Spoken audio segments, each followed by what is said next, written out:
Anyways, and all of a sudden, like, okay, what's Iron Patriot doing? Oh, we have some business that he's taking care of. Oh, sweet. Okay, here, I totally forgot about Iron Patriot. Okay, here we go. Some badass scene of him in Afghanistan hunting down the Mandarin and looking for leads for it, okay? So he gets there, and he's just busting down doors, and I'm like, sweet, man, I can't wait till he's going to be flying around destroying tanks, planes, and army, and, you know, maybe Tony will call him, or the president, Mr. President, or I'm kind of busy right now, Tony, what's up? You know, and him doing crazy war machine stuff, right?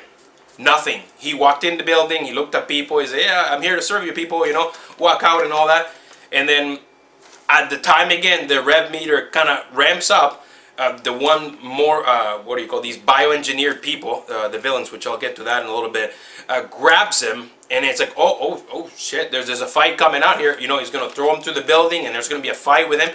Grabs him, he's down for the count, rev meter start ramping up, and it goes back down again. Nothing happened, now Rhodey's captured. Iron Patriot, for me, completely useless in this movie. No war machine, nothing. Wow, yeah. Okay, the biggest thing of the movie, my biggest concern with this movie, the Mandarin, I couldn't wait. The trailers, to me, sold me in the movie. I was like, the Mandarin was badass, the way he talks.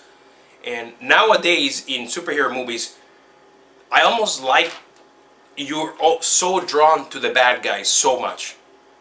And a very appealing bad guy just makes you, like, just drawn to it. The Joker,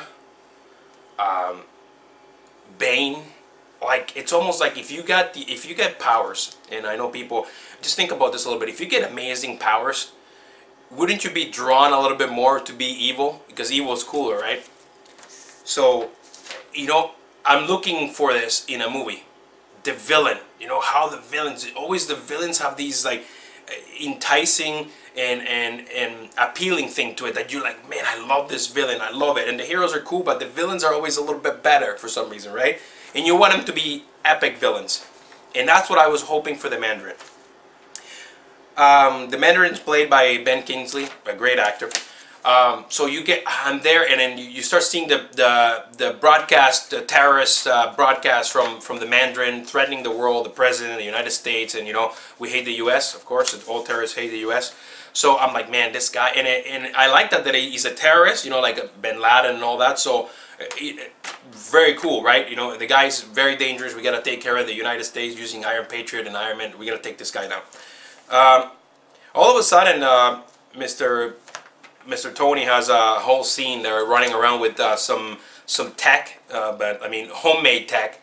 No armor again, no Iron Man suit on. Running around, and we make the incredible discovery that the Mandarin is nothing but some drunk actor.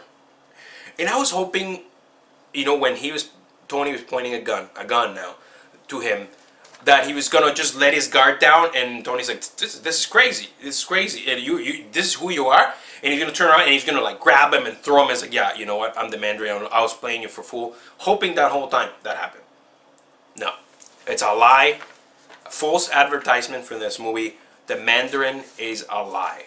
It's just some drunk actor that Guy Pearce, I guess this is the villain of the movie, Aldrich Killian. The good-looking man, the entrepreneur, the guy that works with this woman, which the woman I didn't really care for this character. The woman that worked in this genetically engineered people, you know, to enhance them, make them stronger, and I mean they go crazy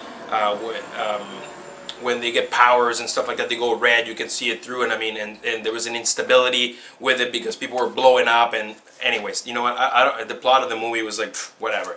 So yeah, Guy Pearce plays the main villain. So he used this Mandarin figure, putting him on TV, so to elude everybody. So everybody was targeting this man, but they weren't looking at him, and he was the real villain in this movie, okay?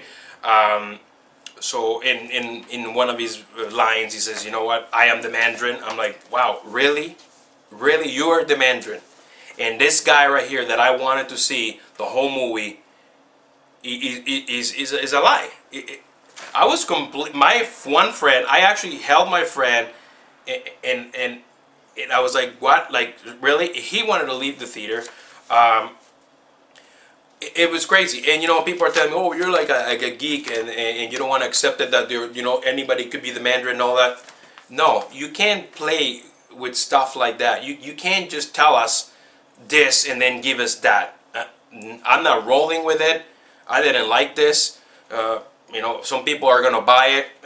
I know some people are just gonna make an excuse to make this movie good. I wanted to make an excuse to make this movie good, but this movie is not what I was looking for in an Iron Man movie. No way. Okay, so Ben Kingsley was good as an actor. Yeah, he's the hired guy. He's a drunk. He's like, hey, sorry, man, I'm just the hired guy, and I don't know, you know, I'm just a drunk, and woohoo, you know, party time. I was like, hey, you know, cool for a comedy. Yeah, that's great, but Killian wasn't the epic villain I was looking for in this. Well, yeah, some guy, you know, breathing fire, and yeah, he can regenerate and all that. Why couldn't you make the Ben Kingsley, the Mandarin, like that? Why couldn't you make the mystical guy have these enhanced performance things on him, breathing fire, make the rings kind of like have other, you know, powers, or make him the villain, have him fight at the end? Why couldn't I don't understand why they went with this route. So Killian is the main villain of this. I didn't find him. This guy did nothing for me. Yeah, he was menacing with his power and all that stuff, and I mean, yeah, he gets his ass kicked. But yes, Pepper Potts gets enhanced with his things, and you know, because the enhancements are unstable, so some people it doesn't take well to them, so they just blow up. So they use Tony. You know, he wanted to use Tony. Because of his intelligence to make the formula better. So, oh, let me inject Pepper now, so now you have a reason to help me, right? So, and then that other chick that developed all this, she just get, oh, you can't kill me because I am the one that knows everything. And he just takes a gun, shoots her, and then she's dead. It's like, okay, you know, but, okay, I didn't care about that chick. So long, you know. What a mess. What a mess. So now Tony has, you know, he's all mad and pissed off, you know, he has to save Pepper. Pepper is enhanced with this. But, looking for the epic fight at the end of this movie. And yes, moving to that segment now.